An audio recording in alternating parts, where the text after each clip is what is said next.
STV news आवाज़ बुलंदियों तक। अब लोकमत परिष्कार का संघ उसको ये नाम दिया है, आम भाषा में उसको चुनाव ये लोकसभा का 2024 का, और ये महत्वपूर्ण चुनाव है। महत्वपूर्ण इसलिए कि जो समाज की कल्पना रहती है कि हमारी सरकार बनेगी, कुछ काम होगा, कुछ शेष रह गया होगा, वो होगा, उस हिसाब से हम अपने को मतदान करते हैं और अपने देश के लिए नेता चुनते हैं, तो देश की व्यवस्था को चलाना। अब नेता हमारा कैसा हो, प्रधान हो, कि देश का मुखिया हो, तो कैसा होना चाहिए?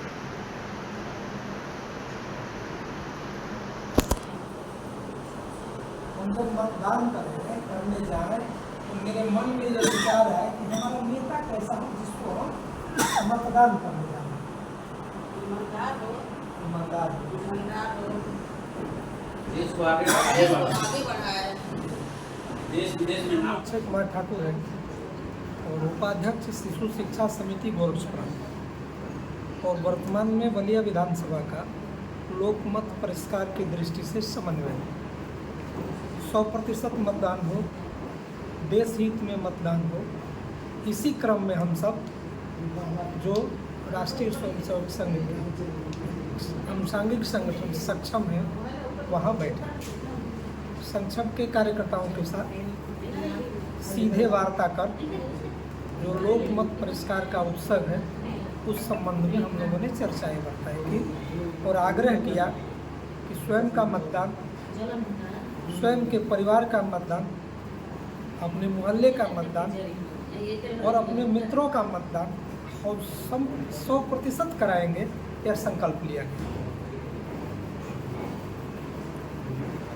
भारतवर्ष के अंदर यह जो चुनाव है, ये चुनाव कोई सामान्य चुनाव नहीं होने जा रहा है। ये चुनाव देश की दिशा को, दशा को और वर्तमान की परिस्थिति को ध्यान में रखते हुए हमने संकल्प लिया कि राष्ट्रीय हित में जो भी हमसे बन पड़ेगा, मतदान के अतिरिक्त भी संपर्क, सहयोग, साधना, जिस प्रकार की आवश्यकता पड़ेगी हम सब लोगों ने व्रत लिया कि करेंगे। और एक स्वर से यहाँ के जो भी कार्यकर्ता लोग हैं बिल्कुल उत्साह में हैं और देश हित में मतदान करने और कराने के लिए तैयार बैठे हैं। हम कई बैठकों में गए हैं, इतना उत्साह जहाँ यहाँ देखने को मिला ऐसा कम मिलता है।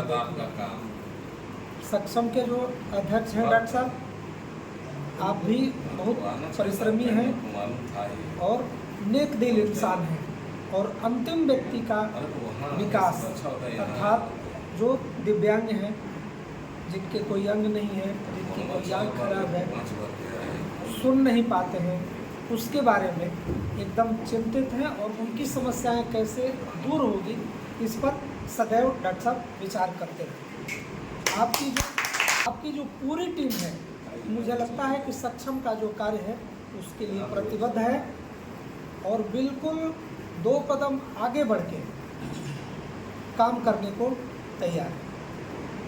आज हम लोग इस अवसर पर सब लोग इकट्ठा हुए थे। लोकमत परिष्कार और दिव्यांगजनों की समस्याओं पर विस्तार से हम सब ने चर्चा किया, तो उसका समाधान क्या हो सकता है, हम लोग बिल्कुल तन और मन धन से तीनों से उसके समाधान की दिशा में बढ़ने के लिए हम सब ने प्रयास किया। अंतिम पायदान पे खड़े रहने वाले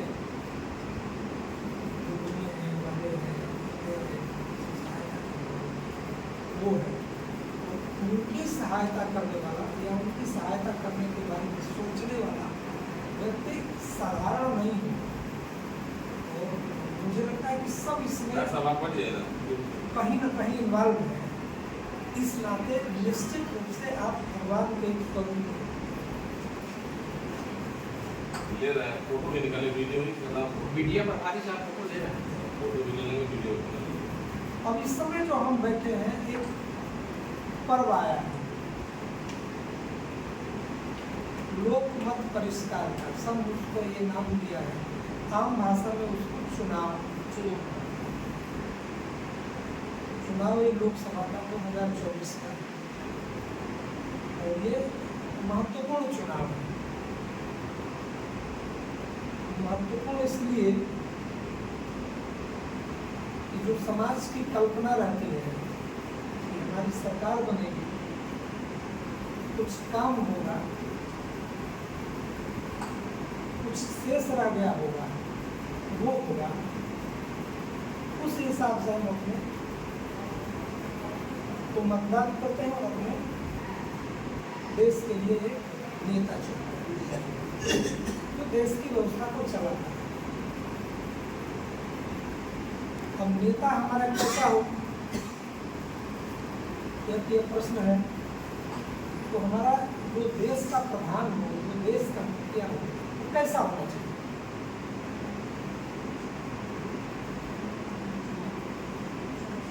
हम जब मतदान करने जाएं तो मेरे मन में ये विचार आए कि हमारा नेता कैसा हो, जिसको हम मतदान करने जाएं।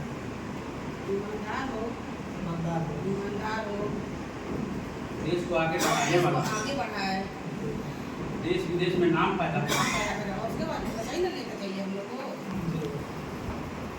देश का नाम ऊंचा करे, देश का नाम आगे बढ़ाए, देश की जो परंपरा है, देश की जो विरासत है, उसको आगे बढ़ाए। कैसे व्यक्ति को हमको मतदान करना चाहिए? एक मतदाता के रूप में हमारे मन में जरूर प्रश्न रहना चाहिए कि हम जहाँ हैं, निश्चित रूप से हमारी जो कल्पना है कि हमको किस व्यक्ति का समर्थन करना है, कैसे व्यक्ति का समर्थन करना है और क्यों समर्थन करना है, इन सब चीज़ों पे अगर विचार करेंगे तो हमको क्या होना है। ऐसा तो नहीं है ना कि हम